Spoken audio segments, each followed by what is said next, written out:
listening to Lighthearted, the official podcast of the United States Lighthouse Society. My name is Jeremy D'Entremont. Welcome. My co-host today is Michelle Jewel Shaw, chairperson of Friends of Portsmouth Harbor Lighthouses. Hi, Michelle. Hey, Jeremy, and hello to all of our listeners out there. Today is January 1st, 2023, and this is episode 206 of Lighthearted. Happy New Year, everyone. Yes, Happy New Year to all of our listeners, and to you as well, Jeremy. Thank you so much. In a few minutes, we're going to hear a conversation with Tara and Brian Flanagan, who just completed 5 years as caretakers at Baker's Island Light Station in Salem, Massachusetts. We're recording this a little bit earlier, I have to admit, but it's exciting to be doing our first episode of 2023. This podcast began in June 2019, so we've now been doing it for parts of 5 different years, which is kind of amazing. I'd like to talk a little bit about a very cool New Year's observance that happens at one of the world's oldest lighthouses, Hook Head Lighthouse in Ireland. The New Year's arrow ceremony at Hook Head dates back to 1687. That year, the mayor and the new Rosstown Council claimed their authority over the local waters by traveling to Hook Head and shooting an arrow into the sea from the lighthouse. Today, every New Year's Day at the crack of dawn, members of the Dunbrody Archers shoot arrows into the water in the presence of representatives of the local government. Yeah, it's a pretty amazing thing. I toured Hook Head Lighthouse this past July. When you're there, you feel the weight of more than 800 years of history. Monks originally staffed the lighthouse. Actually, monks built it as well. It's an amazing place, and I'm sure it's spectacular to be there for the New Year's arrow ceremony. So let's move on and tell everyone about Baker's Island Light Station and today's guests. Sure, Jeremy.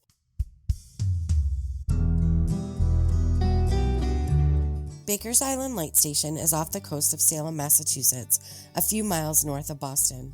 The station was established in 1798, and the lighthouse tower that stands today was built in 1820. The 10-acre site is owned by the Essex National Heritage Commission, also known as Essex Heritage, a nonprofit organization that manages and oversees the unique heritage resources of the Essex National Heritage Area. The area spans 500 square miles and was designated a heritage area by an act of Congress in 1996. During the summer season, Essex Heritage offers public tours to the light station by boat, as well as overnight stays with a campground and accommodations in the historic Assistant Keeper's House. Each year, volunteer caretakers stay on the island throughout the summer. Volunteers Tara and Brian Flanagan have spent the past 5 summers living and working at the light station, logging more than 1,500 hours worked each season. Brian worked as an environmental test engineer, and Tara worked in the veterinary field, but they both decided to retire early in 2014 so they could live their dreams of traveling full-time on their sailboat. They've sailed more than 10,000 miles, visiting the Bahamas, the Florida Keys, and the Gulf Coast of Florida, as well as transiting the Intracoastal Waterway 6 times. In 2017, Tara and Brian had the opportunity to be seasonal caretakers at the historic light station on Seguin Island off the mouth of the Kennebec River in Maine. They started at Baker's Island Light Station in 2018 and recently finished their 5th and final season there. They are now the winter caretakers for the residential portion of Baker's Island. Tara also works as the education director for Annapolis Boat Shows. I've visited Baker's Island a few times in recent years, and I've met the Flanagans on the island, but it was nice to have a chance to have a longer conversation for the podcast. We covered a lot of ground about their experiences on Baker's Island and also Seguin Island. So let's listen to my conversation with Brian and Tara Flanagan now.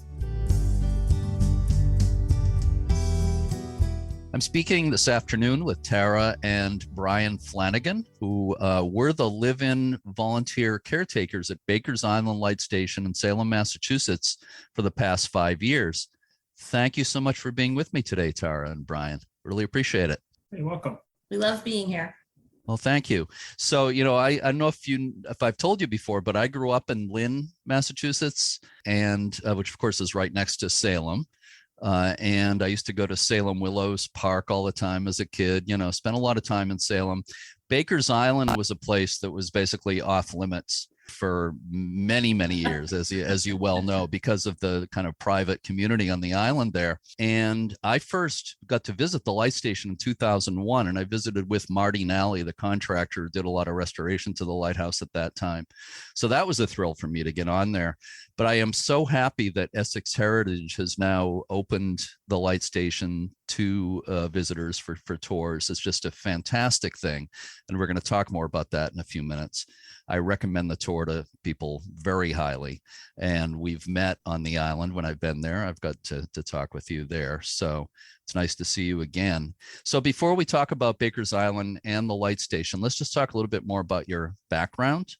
The two of you, first of all, I understand, if I got it right, you both retired early in 2014 to sail more or less full time. So do I have that right? What led you to that decision? It is correct. So basically, we had two major life events going on. One, Brian's company in Connecticut was shutting down the plant. So he basically had the opportunity to take early retirement. I had a medical issue that made me realize I got to go play now or I'm going to be dead. So in 2014, we set sail from Bridgeport, Connecticut on our boat and our goal was to go south where it was warm. So we left October 2nd of 2014 from Bridgeport. I think it was a 2-year plan. We were going to take 2 years off from work. And then we were planning on actually finding maybe somewhere else to live, but not necessarily changing our lifestyle, just taking a 2-year kind of adventure.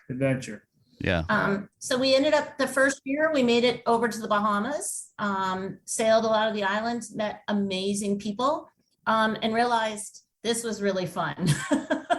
And we came back up to New England again and basically kept going north to south, south to north up until 2017.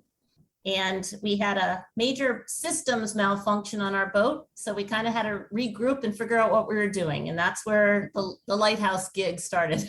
Okay. Yeah. And it started with Seguin, and we'll get into that in a minute. But Tara, you just told me that you are currently the education director for Annapolis Boat Shows. So I'm curious about that. That's something you're able to do remotely, obviously. So what sort of things does that involve? Well, I work year round, but I'm blessed to be able to work remotely. I have to physically be in Annapolis, Maryland in April and October. So I coordinate all the education programs the boat show does. And my main program is called Cruisers University, and it's one of the largest educational programs out there for future cruisers, boaters. And I organize, manage, and host about 500 students twice a year in Annapolis, teaching them anything from diesel maintenance to weather to how to anchor your boat. Because what we did learn when we were sailing south was a lot of people don't know what the heck they're doing out there. So my goal is I've lived what these people want to do, so I make sure that they know what they need to know.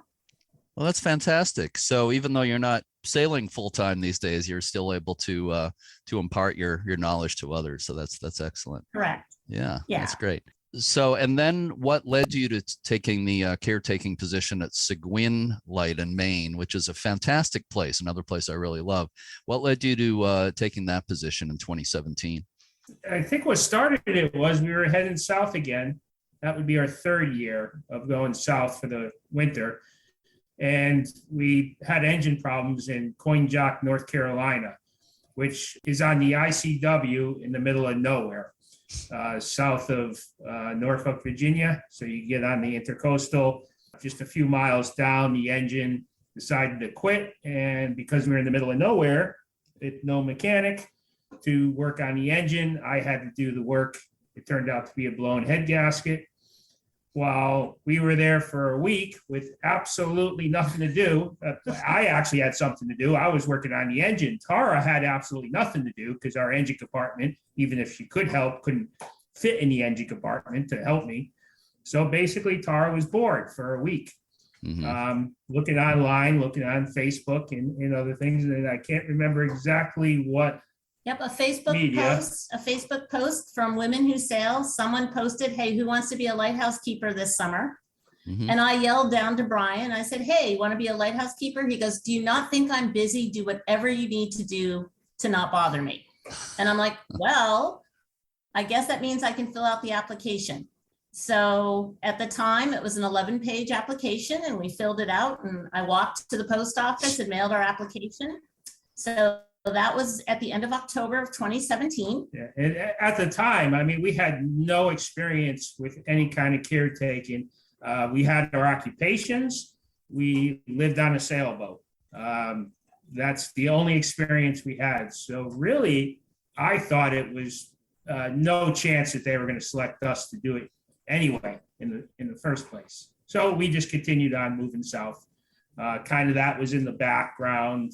Possibly that might happen. Well, we never counted on it happening until we got to Florida. You're in Titusville. And we were in Titusville, Florida, and we get a phone call saying they wanted to interview us. And that was a surprise. And I think by that time we forgot all about it. We didn't even think about it. Right. So we did the interview, and the interview turned out horrible.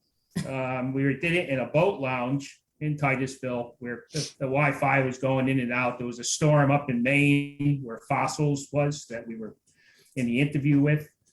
And so again, by the end of the interview, we just said, well, at least we don't have to worry about doing that next summer. And when we get down to Vero Beach a couple weeks later, it was New Year's Eve, 2017. Yeah. They gave us a call and said, if you still want the position, it's yours. Now we were thinking, well, maybe we were the only ones that applied. I doubt that very much. And we had no knowledge of what was expected of us, what we were going to do. It was all just kind of, okay, we'll be up there in May. Yeah. Here's the fun part is when we finally arrived to Pompano Beach and met Cindy Carney, the director, and we jokingly said, so, how many people applied? Were we like the only ones that applied for this? And she goes, no, there were 6 couples that were of good choices. And she said, here's the funny part. There's another Flanagan that applied. And I'm like, well, were we the right faces that you were expecting? I mean, had you made a mistake? She goes, no, you guys are the right ones. It turns out the Flanagans we ended up working with at the boat show that year. And we kind of made a joke about it, that they were the other Flanagans and that we took their spot at Seguin. So Seguin was our start, and we absolutely adored it. I mean, it's hard to not fall in love with that place. Oh, I agree completely.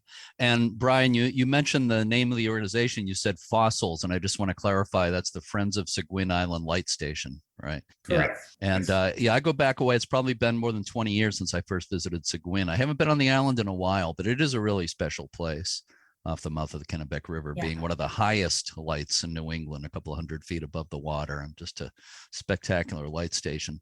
So what sorts of things did you do on Seguin? I know it's hard to answer that, I'm sure, in a couple of sentences. I'm sure you did an awful lot of things. The general gist of it was we were responsible for the landscaping and giving tours of the lighthouse and running the museum gift shop, and then hosting weekend guests in the assistant keeper's side of the duplex.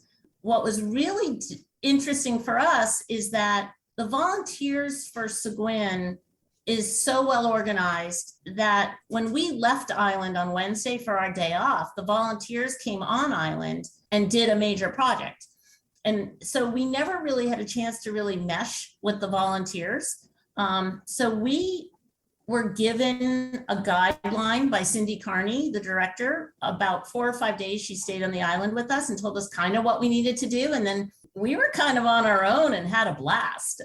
It was what was asked of us was really to take care of the landscaping and to give guides to the guests, which the guests were overnighters in the assistant keeper's house. They also had a small campground, and we had a lot of visitors on boats, especially sailboats. There were 6 moorings there that were free to pick up with a kind of a volunteer donation if you wanted to make it. So a lot of times we'd be sitting around on a weekday, not expecting anybody. And now, where Seguin is, it's not like Baker's. It's really out in the middle of the ocean. It's very difficult to get at. It could be really rough trying to get there with the Kennebec River. Yeah. And people would just show up. Somebody would come up, we'd be eating dinner, and somebody would just show up on top of the plateau, said, "Oh, we just came in on a sailboat," and then we would have to give them, not have to, we would actually enjoy it to give them a tour and a walk up the lighthouse. And then, of course, we had the weekend visitors, which were Friday, Saturday, Sunday, where groups of day visitors came out, and we were responsible for the whole tour from walking them up the beach to the lighthouse, to bringing them to the top of the lighthouse and giving them a brief history of the lighthouse. Mm-hmm. And that's what it was all expected from the caretakers, because as Tara mentioned, on Wednesday was our day to go to the mainland, to the Vision. So our friend Ethan, which was the ferry operator at the time, would actually pick up the volunteers, bring them out to the island, drop off the volunteers. We'd get on the boat. We would go back with Ethan. We would provision during the day. And then in the afternoon, Ethan would bring us back out and bring the volunteers back in. So we never mingled with the people that were doing the major work. So, I mean, we also were responsible for writing the blog, putting Facebook posts out, making sure we took a lot of pictures.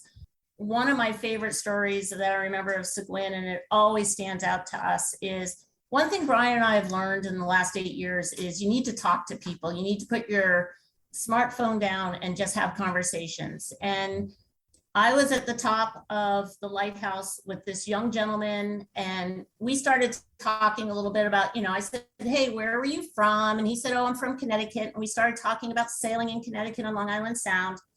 And he said to me, he goes, "Oh, I learned to sail out of Bridgeport, Connecticut." And we started talking a little bit more. And he goes, "Yeah," he goes, "I actually made, something like 100 monkey fists for a fundraiser to buy an engine for a Sea Scouts boat." And I said, "Oh, really?" I said, "We have a Sea Scouts boat, an old boat, Sea Scout." And he goes, "Really, where is it from?" I said, "Bridgeport. Its old name was Thor's Hammer." And he goes, "I raised the money for the diesel engine in that boat." Oh, wow. And I said, "Well, ironically, the reason why we're lighthouse caretakers here at Seguin is because we blew the head gasket on that diesel engine you raised money for." That's what Brian and I love the most about our lifestyle, is finding these connections that are just out there when you ask enough questions. Yes. And, that's a great story. And it brought to mind something I experienced at Seguin. This would have been June 2001. I went out there with the renowned French photographer, Jean Guichard, who took that really famous picture of the wave wrapping around the base of a French lighthouse, La Jamont, off the Brittany coast. And I helped for about a week. I spent time with him, getting him to some lighthouses in New England for a book he was working on. So we went to Seguin at sunset, got a boat ride out there. And the caretakers on the island at that time were a young couple. I remember their names, Jim Woods, and what was her first name? Her last name was Pescatori, and I'm sad I can't think of her first name right off the top of my head. But anyway, this guy, Jim Woods, was there because he was inspired by Jean Guichard's photo that he had the poster on his bedroom wall. And he was so excited that we just showed up out of the blue, and he got to meet his hero. So I don't know, Seguin is a place where magic happens, I guess, and connections are made. Yeah. But it is a great organization. As you said, I go back to the days of Ann Webster Wallace, the founder of the organization. And I've interviewed Cindy Carney for this podcast. The one other little story we have is we did your Haunted Lighthouse webinar a couple of weeks ago. And one of the ghost stories that we feel we've started out there is I was lucky enough to be able to bring my very old dachshund with me the summer we were out there, who was kind of a pain in the tush to Brian, but a really sweet dog to me. And unfortunately, he passed away on one of our last weeks there, and we had permission to bury him on the island. And we did. So we jokingly said that now not only could you possibly hear piano music playing, you might hear a dog barking, at which point Phineas is just constantly annoying as a ghost there now too. So he's continuing in the afterlife by being an annoying barker on Seguin. So people have reported hearing barking there? We don't know. We hope so. Well, okay. I hope so. I hope so too. If he liked it there, I hope so. And he probably had a good time living there, right? The dog. Yeah. He did, right up until the end. Yeah. Speaking of all that, since we're on the subject, Did you experience anything kind of out of the ordinary? Well, of course, both places have that kind of reputation, but Seguin first, did you experience anything there? We didn't, but dogs, we've always been told that dogs are very intuitive to spirits and things like that. And Brian and I are both very open to having spirits, trust me. But our two little dogs that were with us would sit in the living room looking at the stairs. And there was a story, a ghost story, saying that people had seen a little blonde boy running up and down the stairs with a red ball. And our two little dogs would sit and stare at the stairs like a tennis match going up and down the stairs. And no one was upstairs, so it wasn't like they were looking at waiting for someone. But on many occasions, they would just sit and stare at the stairs, like I said, looking up and down, like someone was going up and down the stairs. Mm-hmm. This is in the tower you're talking about, in the Lighthouse Tower? No, it was in actually the in the keeper's house. In the Okay. house. Yeah. Okay, I wasn't sure. So Okay. supposedly there was a little boy that either passed away while on island in the many years back, and they said that his spirit as a little boy bouncing a ball up and down the stairs. Mm-hmm. You know, and the dogs would just watch the whole time. They'd be fascinated with it by, minutes at a time. Wow. I don't think I've heard that one before, but there's a lot of stories about Seguin. Of course, the most famous one is the ghostly piano music that people supposedly hear, because the story is that there was a murder-suicide. The keeper's wife would play the same song over and over on the piano, so he grabbed an axe and chopped up the piano, killed her, and killed himself, so they say. And of course, people supposedly hear that piano music ever since then. Did you hear any strange piano music while you were there?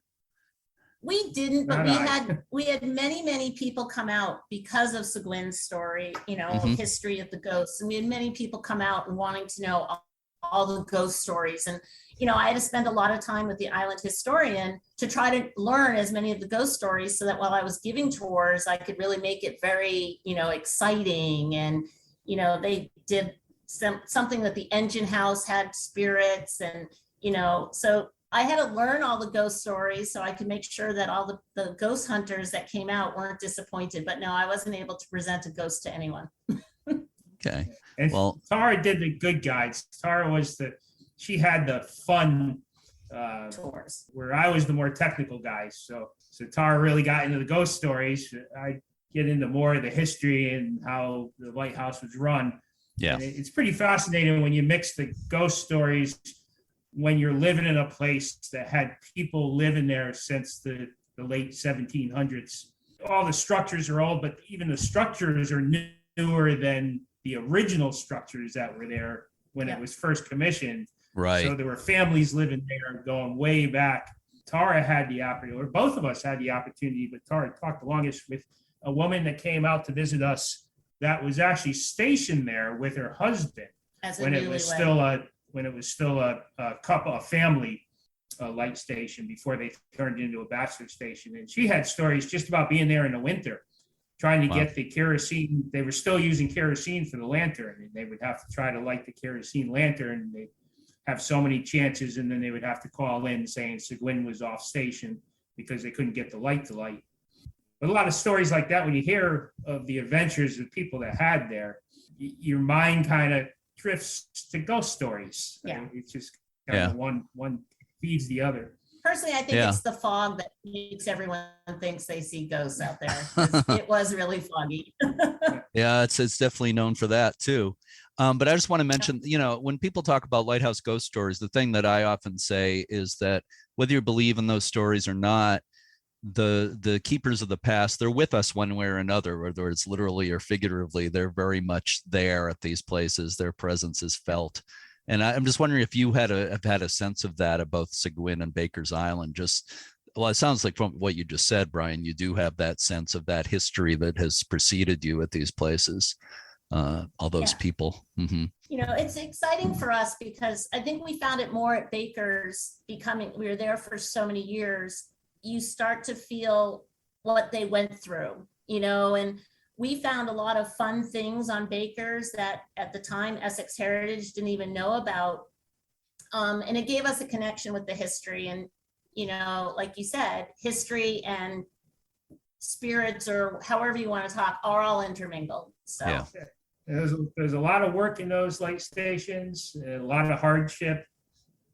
people died. I'm pretty sure here's one of the assistant keepers died trying to get out here on boat during a storm. But you hear that a lot with lighthouse keepers at light station, especially back 100, 200 years ago. Yeah. It was really a rough kind of occupation, I guess you call it. Not a very high paying one either. So right. Yeah, I always say adventurous undertaking. Yeah, I always say it wasn't as romantic as people think, being a lighthouse keeper. And you can see how it got easier. It's also fascinating that we've got to really dig, especially at this light station. We can see where it went from. We can imagine what it was like with whale oil, but then we can see the oil house, which was kerosene, and we can see the old power cables that came up in the 20s and 30s. Mm-hmm. And then the diesel tanks that were on the beach, so they would bring diesel by barge in and then pump the diesel up. And that was towards the end of the man light station years. But you see all this mechanisms and everything to keep this light station going, and it's just fascinating. Yeah. And you think about the people that had to do this. This was a very important job. Hugely important. In fact, you could get pretty much criminal charges if that light was not lit and a shipwrecked. It was a huge responsibility. Yeah, we jokingly say with the tours, it's always that occupation that a large family pays off, because child labor didn't exist back then, and they just assumed that was part of your job, is to keep this light station going. As a child, you helped. Yeah. So, the families that came out that had 6 or 7 children that were capable of helping had a far easier job than the family that may have only had 1 child. So it's interesting that these light stations, when they finally went bachelor, but before then, they had to have families out here to make it work, or they never would have been able to do it on their own. I think that's true. And there were a lot of large families. It was kind of like farm families in a way. In a way, a lot of these places had almost small farms with gardens and animals and so forth. So there was a lot to do between the buildings and the light and the animals and garden and everything else. So yeah, the whole family definitely chipped in. By the way, I tend to use the word caretakers for what you've done at Seguin and Baker's Island. I know that you're often referred to as keepers, and you are very much modern day keepers. You have been. So I don't mean to shortchange you when I refer to you as caretakers, but to me, I usually reserve the word keeper for the people who are paid by the government to turn the light on and off.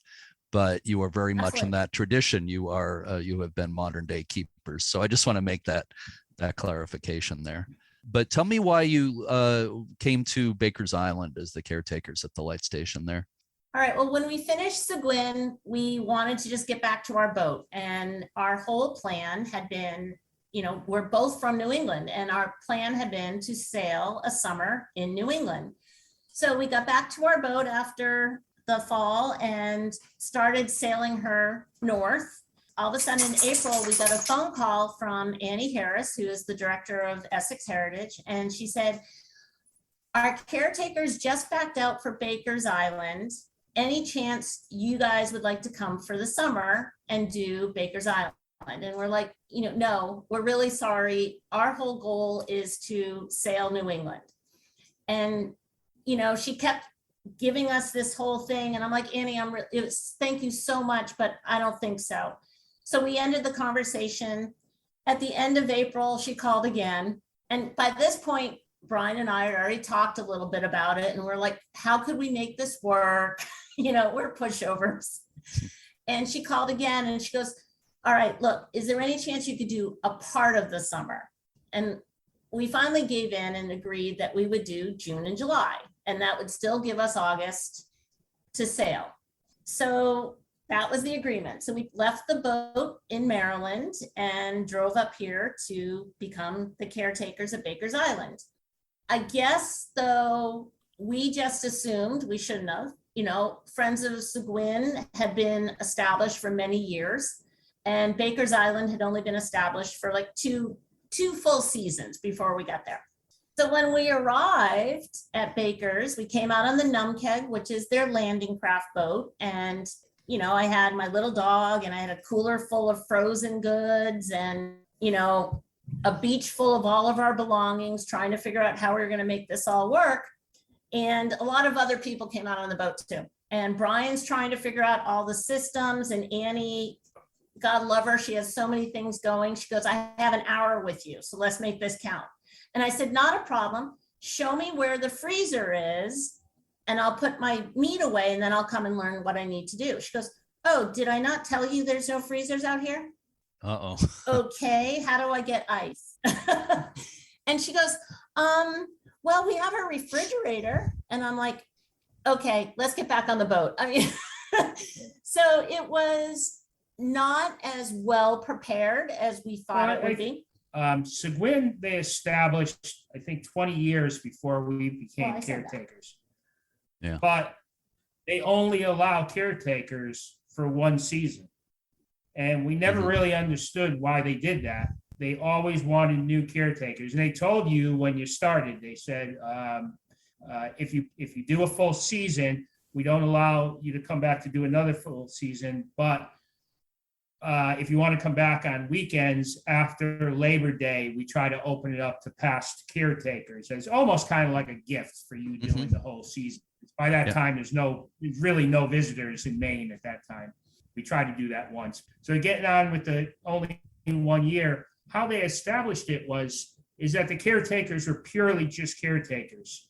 They did not want the caretakers to take ownership of the property or think they were taking ownership of the property. So they wouldn't, how would I say it? They wouldn't overrule the longtime volunteers that were doing the major projects, doing the painting and replacing wood. They didn't want the caretakers to do that. They did that on Wednesdays. Now, when we came to Bakers, and nobody told us this, we didn't understand what our position was going to be, but it was going to be greatly expanded from what we did at Seguin. Essex Heritage took a look at it as, hey, we have caretakers there. As long as they're willing to do anything, we'll let them do anything, which is completely opposite of Seguin. Seguin, don't touch that. We want to do that on Wednesday. We don't want you to do that during the week, where we want you to work every day if you want to. Yeah. So Baker's Island, Annie asked us to come up with a game plan, a project list. So we were there for 2017 and we had amazing tours. I think it was the first year I met you on one of your tours. We had some vintage dancers come out and had some beautiful pictures and, just fun programs in 2017. But we had put a project list together. And one of it was Brian and I thought it would be a great place to have a campground, just like Seguin. But there was none planned, nothing at all. So that was in our plan. And after 30 days of being at Baker's Island, Brian and I said, yes, we'll come back for 2018 because we want to be part of this. We want to do this. We love this history. It's a really bizarre arrangement with the private homeowners versus Essex Heritage, but we're coming back. So our first 2 months, our first year, we were a little overwhelmed, I think, because nothing was really perfect. They had quickly tried to get a few things done, but there wasn't enough energy. So at nighttime, we'd have one LED light and a refrigerator. There wasn't a lot. We had to go ashore every 3 or 4 days because I like ice in my gin and tonics. I'm not supposed to say that, but it's important, at the end of a day to have an ice cold gin and tonic. That's how we started Baker's Island, is tried to fill in a niche. And it turned out we fell absolutely head over heels in love with the place. And we put in more blood, sweat, and tears on that island. Right. So that first year, we ended up doing some pretty big projects. I know clearing the campground was one of the larger ones. But we also started looking at improving the trails. We made it, in fact, one of our first projects that we took on by ourselves was the sun porch. Oh, I love my sun porch, the sun parlor. The sun parlor was it was built in 1926 and 27. 27, spring of 27. It was basically falling apart. The windows were falling out of the frames. They were 6-over-6 windows with no storm windows. Tara and I looked at this place, and when we lived there for the first week, we were like, this sun parlor is where we want to live. The rest of the house can go away as far as we're concerned. You can see the sunset from it. So we made it a project to refinish the whole sun parlor, which we did that summer. we redid all the windows, replaced a lot of wood. And at the end, it was a picture that Tara took of the Victorian dancers. Well, I know They were called dancers. Victorian dancers. Okay, but they all posed in the windows. There were 6 of them, and there just happens to be 6 windows facing forward. And the 6 of them all were in a window, and Tara took a picture of them, and it made that whole year. That was the big project, and we finished it before we left at the end of July. So Jeremy, this is where storytelling and history kind of intermingle. So we know for a fact the smaller lighthouse on Baker's Island was dismantled and pushed off the cliff in October of 1926. In spring of 1927, the Sun Parlor all of a sudden appeared on the front of the keeper's house. Now, rarely will they just be sent out a load of lumber to make these things happen. The small lighthouse was octagonal stone, but it was encased in wood. So being the frugal New Englanders, I'm sure when they pushed the lighthouse off, whatever wood was able to be salvaged was salvaged. So This is where my romantic heart and my love of history says, you know what? Who's to say the Sun Parlor isn't part of Ma Baker, the smaller lighthouse? Because how often, and the wood would have been the correct wood and things like that. So that's our love of our Sun Parlor, because I truly believe she's part of the old lighthouse that got pushed off the cliff in October of 26. Well, that makes a lot of sense. I never thought of that, and I don't know if it can be proven, but that seems to me you're most likely right about that. So it's kind of like remember history. If you tell the story enough times, it becomes a verbal history.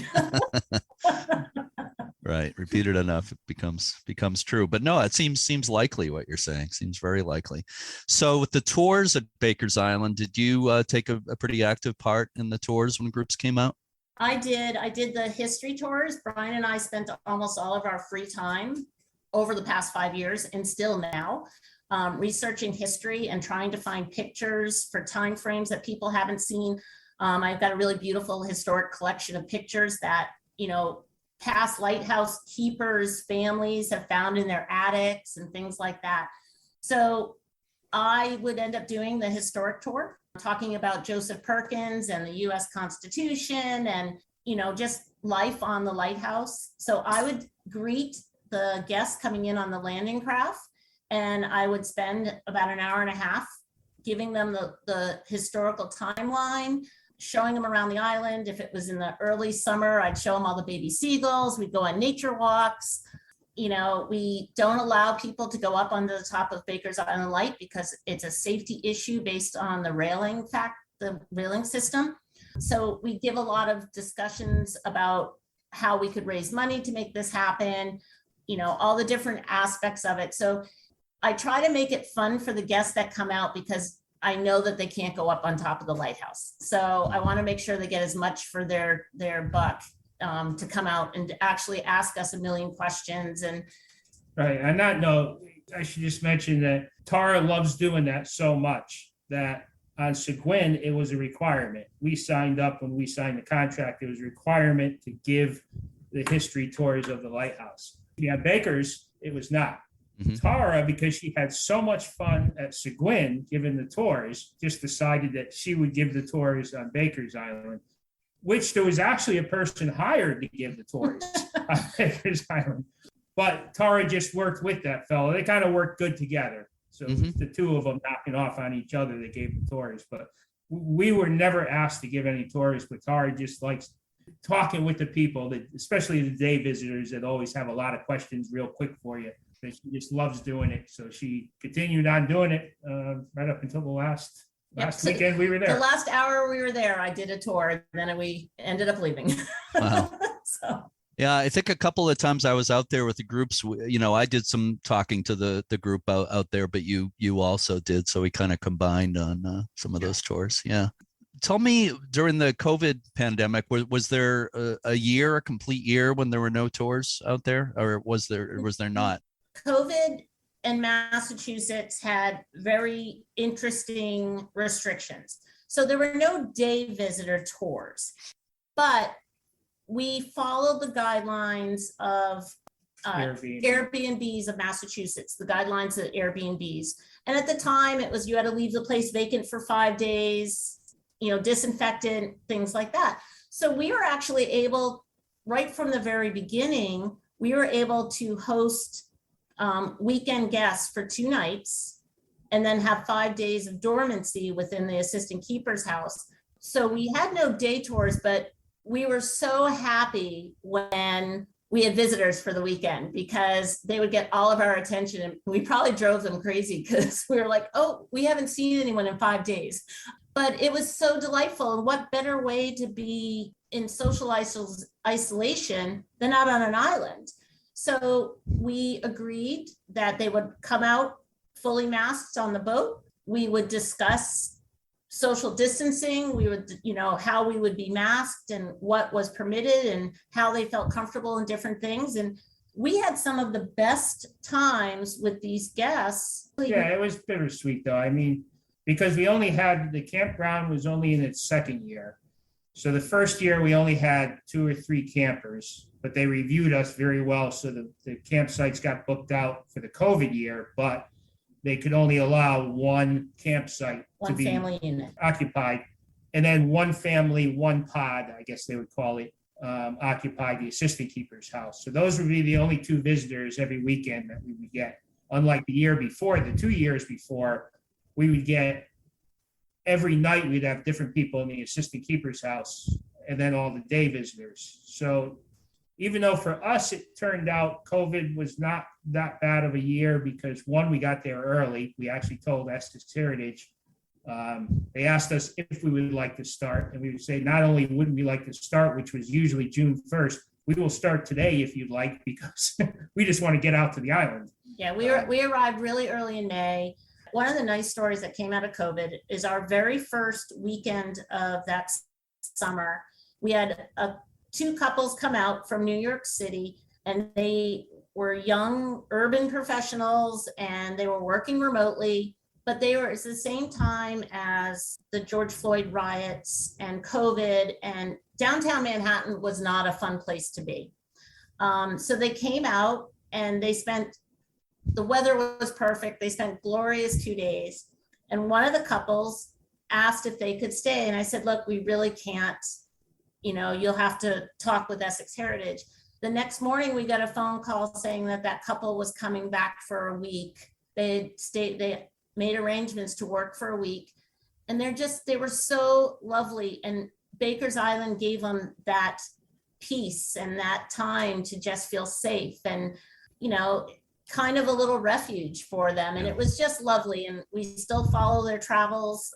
They took a little bit of our wanderlust and bought a van and went camping. In fact, they never went back to they went back to New York City for 1 day after Baker's for that weekend. Then they called up Essex Heritage and asked if they could stay a week. And since they were the same people, they said, okay, as long as you're willing to pay, that's fine. So they came out for a week. But after that, they still did not want to go back to New York City. So they ended up getting a van and going out west and just working out of their van. And I think they did that They're still doing it. They're still doing it. They're still doing So it. that goes to show you how much COVID changed people's lives from these 2 city dwellers, and they were city dwellers. Yeah. Just giving up with the city altogether and saying, we'll just work from far. Yeah, I can understand that. And islands often do serve as refuges for people. There's something special about islands for sure. So I'm wondering, to change the subject a little bit, but to do with life there on the island, did you experience any memorable storms there that come to mind during your 5 years? Well, the unfortunate thing, I'm not going to lie, is the summer of 2021 was the summer that every holiday weekend had a huge tropical storm or a hurricane. Brian would be a storm chaser if he could be. And we'd get all excited. We moved the boats to the mainland and everything else. And we'd be all prepared for this, amazing hurricane coming through. And if we got 30 knot winds, we got 30 knot winds. It was nothing really amazing. Long story short, for the 5 years we've been on Baker's, there was only one significant storm with waves that I think were 12 foot. And they were surfing those waves. Right. Right now, we're getting about 2 gales a week here right now. So the weather that we're having right as I speak, the winds that we're having are more than we had in the 5 years, because we never had a tropical depression actually make it up here. Even the remnants really kind of just missed here in the last 5 years. But it's still fun, Jeremy. So when the winds are in the 30s and you go to the top of the tower and you go out onto the platform, because perhaps the caretakers can go out on climb the tower. When you lean up against the tower and you close your eyes in high winds and just feel the sway of the lighthouse, there is nothing better. You think the lighthouse is actually swaying, or is it just the feeling of being there on the wind that kind of makes it feel like that? Well, supposedly they're supposed to sway some.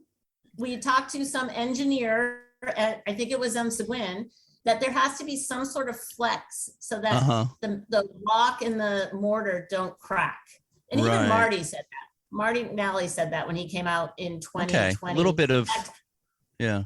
Yeah, there's a little flex. So in fact, in 2020 COVID summer, Marty came out to paint the existing tower, Pa Baker, because it was his 200th anniversary of standing there. We had planned this whole celebration for the lighthouse's 200th anniversary, and he got a new coat of paint and he looked gorgeous, and we had COVID, so there was no cake, no ice cream for Pa.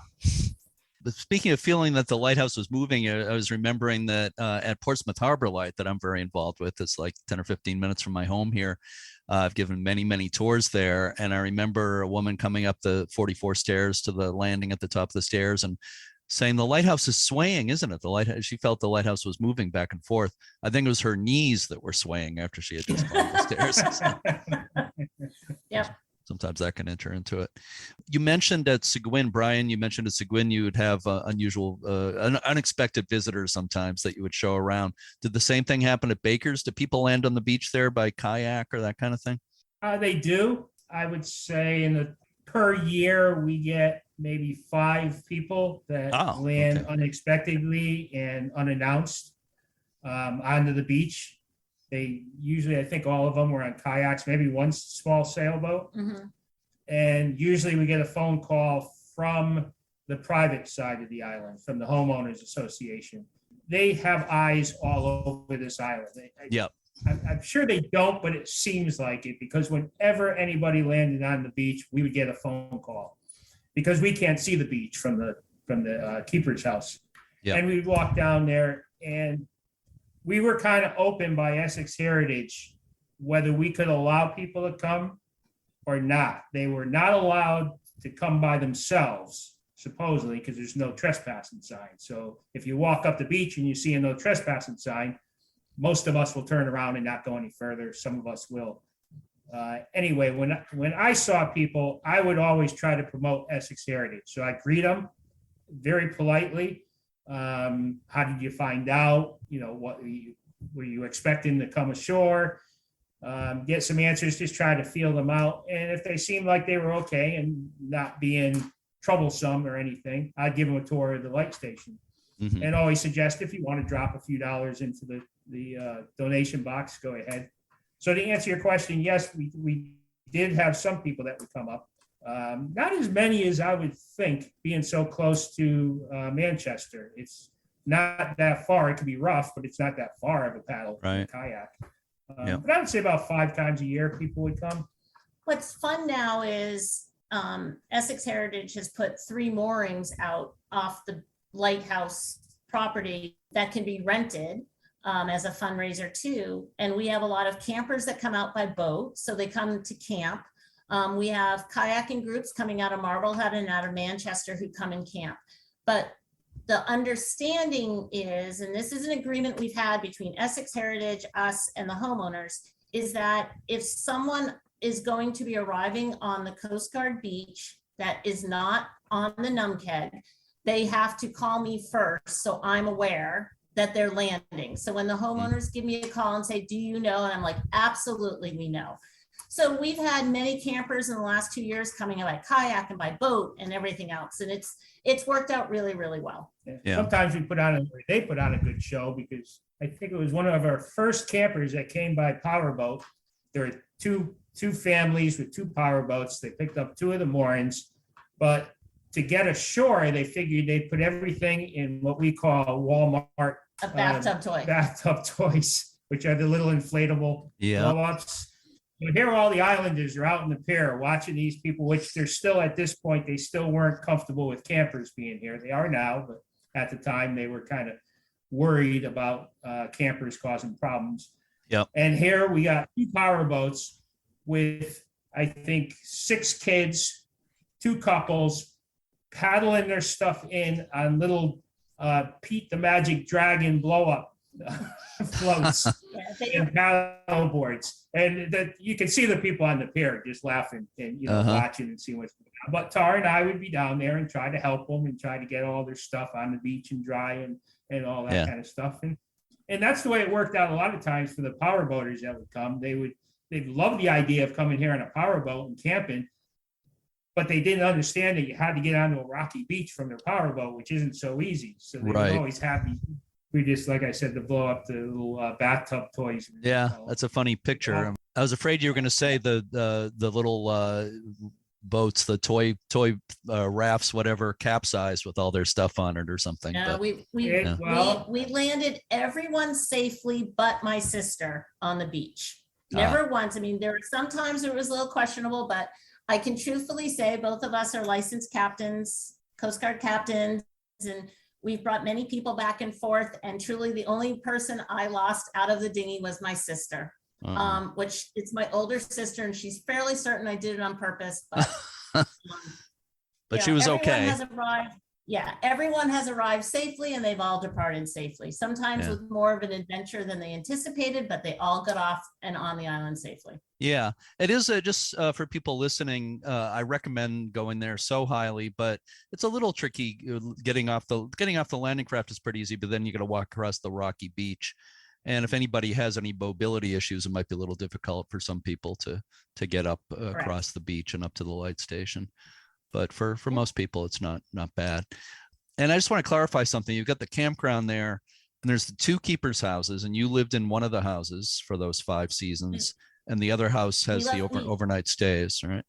Correct. So we have the caretakers stay in the keeper's house, which is the house closest to the Lighthouse Tower. Mm-hmm. The fundraising house is the assistant keeper's house, which is 3 bedrooms, 1.5 baths, and it sleeps 6 people.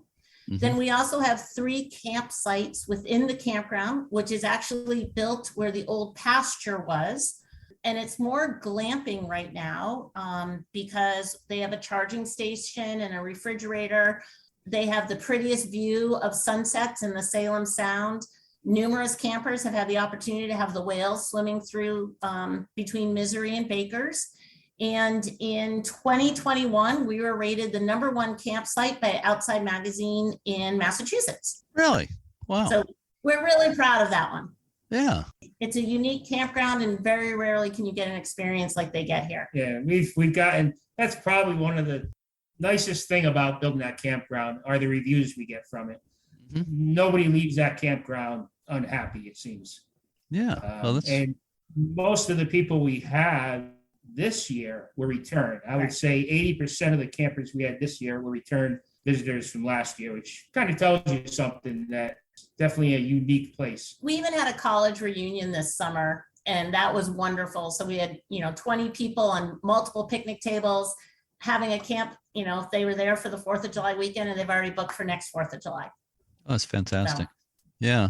Yeah. So that's really great. It's a very complete light station with all the buildings that are there, except for the fact that one of the lighthouses, of course, was demolished, as you mentioned, although maybe some of the wood from that was saved. But there's a little gift shop in season, right? Which building is that? And it's actually part of the breezeway that connected Keeper's house to the Lantern House to Pa Baker, and then from that breezeway over to Ma Baker. Right. So and the keepers would never have to go out to the outside to light the lighthouse. Right. Yeah, you can see it in the old pictures, but now it's detached. It's a detached building. It's a cozy little gift shop in season. Yeah. Yeah. So can we share a fun story with you? Absolutely, of course. Yeah. That happened this past summer. So the month of June was really cold and miserable on the island. So Brian and I did a lot of inside things, but we also knew it was our last summer. So I was doing a lot of organizing of all the paperwork and everything in the keeper's house. And I found a picture from the Flying Santa from 1938 flying over Baker's Island. And I kept looking at the picture saying, there's something not right about this picture. And for about a week, I kept going back to it and I couldn't figure out what was wrong with the picture. And we finally got the engineer drawings from 1893 of the light station. And we were looking at this at dinner table one night. And I said, let me show you the picture I found. And I can't figure out what's wrong with it. Yeah. So I brought it out. Well, it turns out in the picture of the Flying Santa, there's 2 oil houses in that picture right underneath the plane. And when you look at the 1893 survey of the property, the oil house would have been on the opposite side of the trail from where it stands now. So Brian and I were like, hot darn, we're going in. So there's nothing better than exploring on, unclaimed land. So we got our garden loppers and we kind of figured out where that other building might have been. And sure enough, we found the foundation from the original oil house that was actually appearing in the survey from 1893. And what's amazing, bittersweet had grown and honeysuckle had grown all over this foundation, but the foundation was 2 layers of brick overlaying in opposite directions. So no root went through those bricks. So the foundation is in the perfect condition. It's facing the oil house that exists now. So that was our fun find this summer. And what was really kind of neat was there's a lot of china pieces that we found that would have dated the approximate time frame of the Winnegan. And it was actually a china pattern that came out of England that was sold strictly to hotels. So we have a lot of fun things that we did, and that's what kept us going for our 5th year. Yeah, cool. Good detective work there. The Winnegan was a hotel on the island, right? Correct. It burned down in 1906 because the careless caretaker fell asleep with a cigarette. Oh, geez. That's not a good idea at all. So just to touch on this again, we talked about it earlier. I don't know if you want to add anything, because Baker's Island also has some ghost stories. Anything you want to comment? Yep. The light station, anything you want to comment on that? I know that some of the Coast Guard keepers and couples who live there had some stories about that. Any comments? So there's in the keeper's house itself, there's a ghost story called the Kissing Ghost, that the bedroom that faced directly to the lighthouse, people that stay there report that they feel someone brushing a kiss across their neck while they're in bed. So that is the Kissing Ghost for the light station. The majority of the ghost stories actually are associated with the private homeowner side. There's a ghost story in one of the cottages that 2 young men from boarding school time, they were probably in their mid-teens while they were coming out in the late 1800s, early 1900s, basically drowned on their way to the island. And there's stories that the ghosts actually have large amount of music and glasses tinkling, kind of a party situation. And when you look into the windows, there's absolutely no activity. So every day when I'm walking by this one cottage, I say hello to the spirits and hope that one night I get to dance to their music. Okay. I knew there were a lot of stories on the island, so that's really interesting. So what made you decide to leave your positions as caretakers on Baker's Island after 5 years? Yep. And what led you to take the position as the caretakers on the residential part of the island now? So we knew after all the 5 years we've been there, Brian engineered a huge solar array that allowed both houses to have electricity and washing machine and freezers. And so we totally did the solar system and the campgrounds, and all the major projects were done during the 5 years with us and the volunteers. We have the most amazing volunteer group. I can't even tell you, every Wednesday they came out, and every Wednesday we'd be laughing and getting projects done and eating cookies. But we knew at the end of our 5th season, we had finally made Baker's Island Light Station a true caretaker position. meaning they really will just have to cut the grass, maintain the trails, and give tours. Every old house needs to be painted, but we built and MacGyvered and created systems to make it just normal. We worked with Essex Heritage very closely to try to take care of the problems that kept people from coming out there, or made it harder for people to come out there, or bring materials out there. I mean, when we got there, you had to carry everything off of the beach from the Numkeg up to the plateau, and we built the ramp. And this is all with the volunteers too. This year, we actually made a staircase. So now there's actually a staircase that goes down right where the Numkeg drops off the people. So there's no more walking on the rocks and the boardwalk. Actually get off the Numkeg. The steps are as close. You have 20 feet to walk on rocks to get to the staircase. Wow, that's great. And Brian 3 years ago created a utility ramp with a trailer. So Essex Heritage has an ATV out here. So he created a whole pulley system and a trailer to go down to the beach. So we actually unloaded 2 tons of concrete with this utility system using the ATV to pull everything up, and lumber. But now it's to the, for one, when we do this, our summer is Baker's Island. It encompasses our whole summer. We tried to go to a family reunion a couple years ago, and there were thunderstorms coming in. We had to get back to the island, so we had to leave early from this family reunion to get back here. And that was our only time off the island for the whole summer. This year, we took a weekend off. So it's really your whole summer from Memorial Day to Labor Day. And we still haven't sailed New England yet, by the way. It's been 5 summers. Since we left New England. We sailed New England a lot when we lived here, but 8 years ago when we left, we haven't been back. So we do want to bring the sailboat back up here and sail around New England. And we also want some freedom. We have an RV. We have a little Sprinter van that we want to travel with. So it's basically, we left 9 years ago to not be tied down to a certain place with certain jobs. Like I said, it was supposed to be a 2-year thing. It's lasted for almost 9 years now. We're hoping to kind of continue that freedom to go where we want to go when we want to go.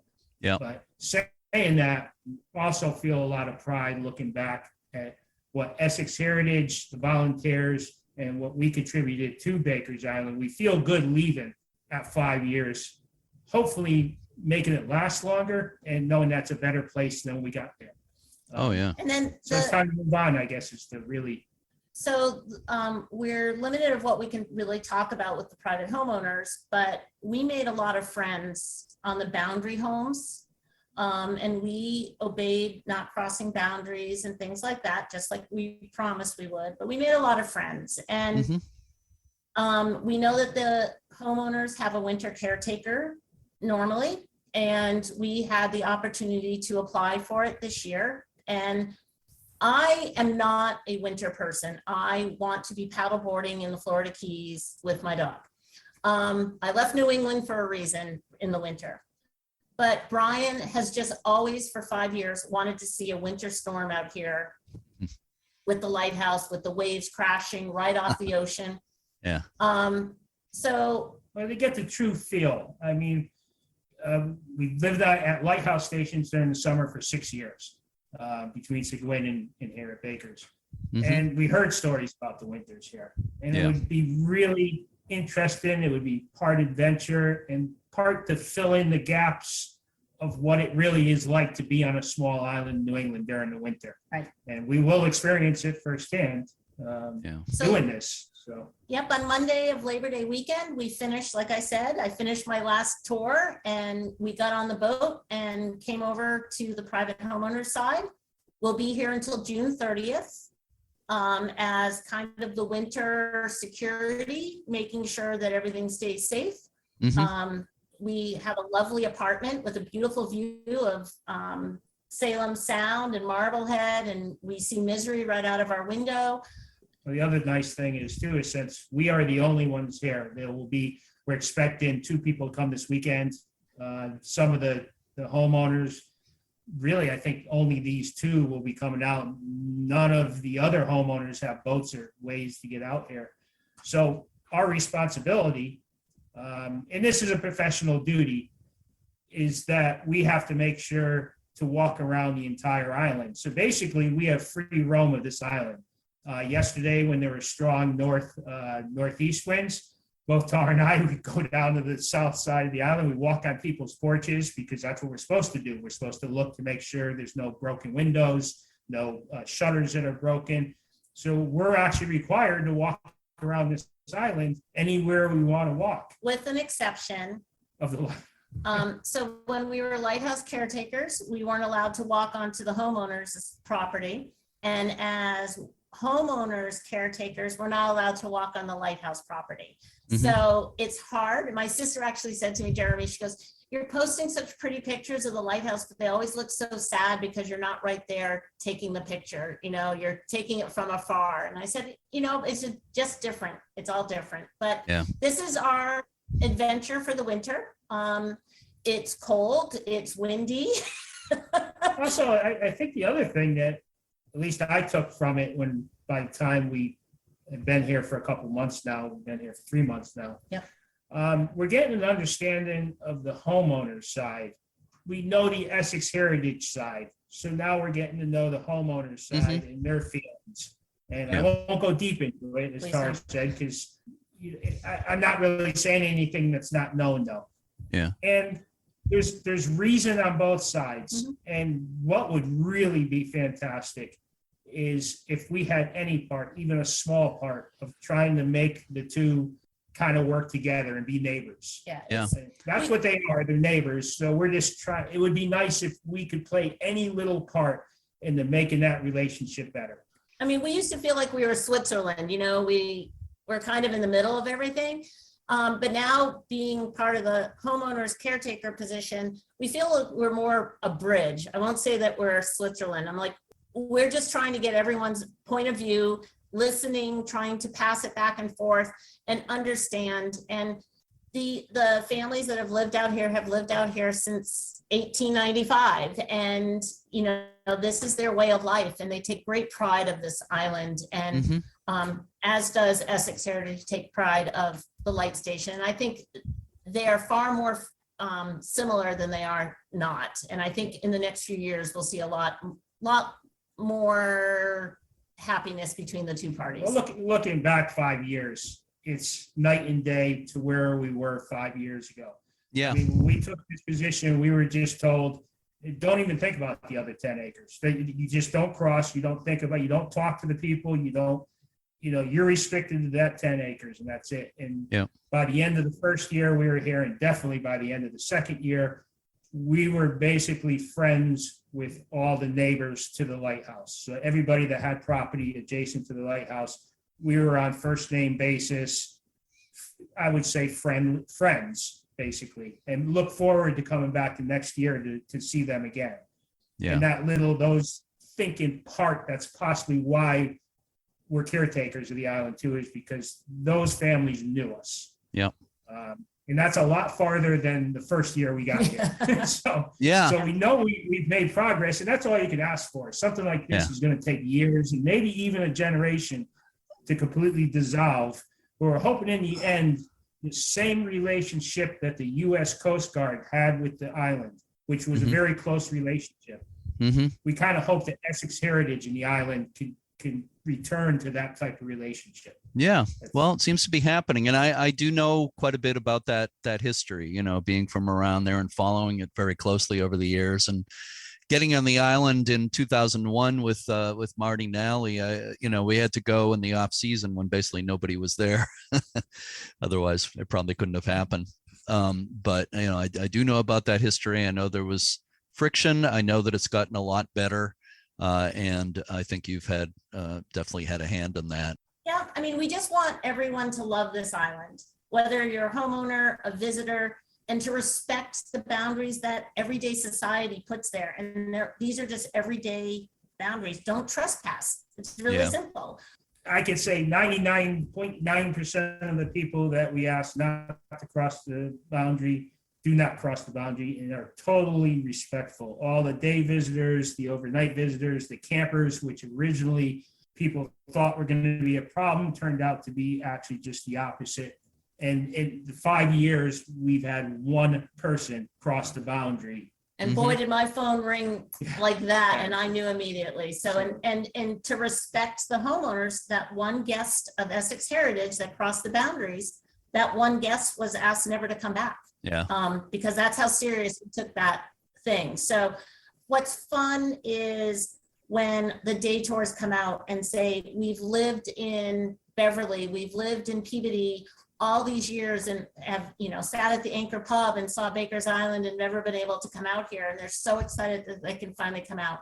And that's a true gift of what Essex Heritage has given to this area, is to maintain it so that the average person can come out here and see this light station, because it is probably the prettiest 10 acres. Maybe your light station up in Portsmouth is prettier, but I think our 10 acres is probably the prettiest waterfront property in New England.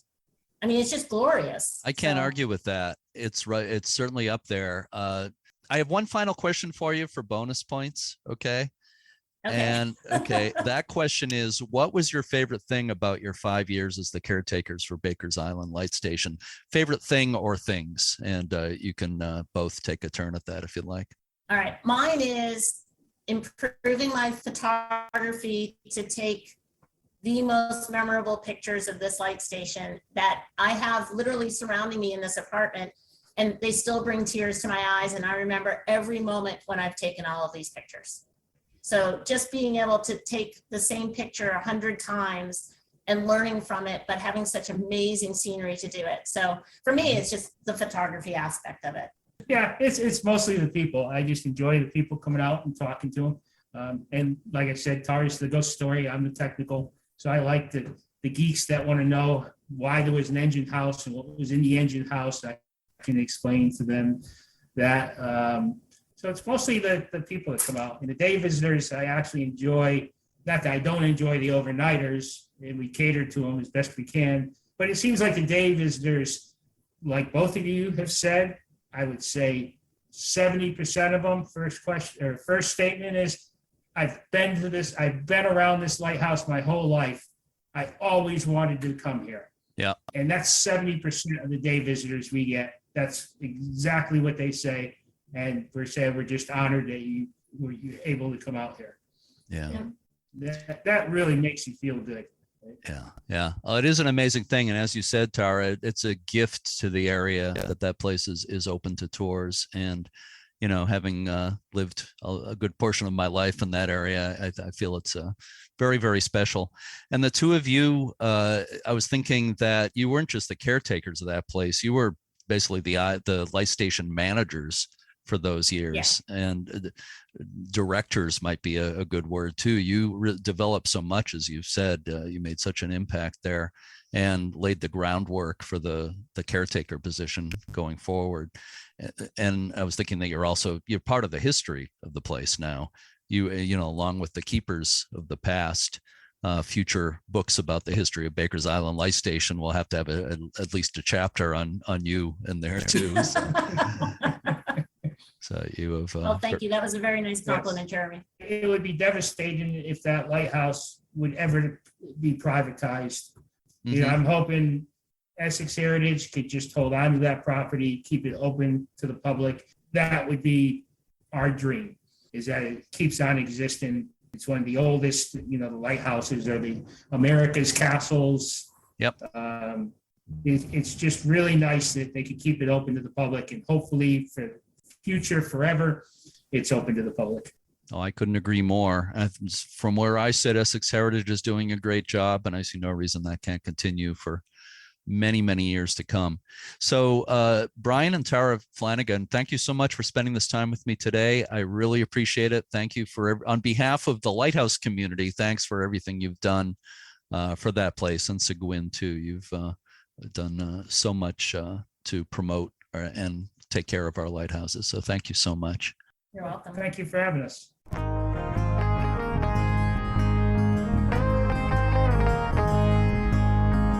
You can learn more about Baker's Island Light Station at bakersislandlight.org. There's info about tours and overnight stays, and there's also an online gift shop. You can also learn more about Essex Heritage at essexheritage.org. Yeah, I'm the proud owner of a Baker's Island baseball cap. I'm really impressed by everything Essex Heritage has accomplished at Baker's Island, and I recommend their tour of the light station for anyone visiting Boston's North Shore in the summer.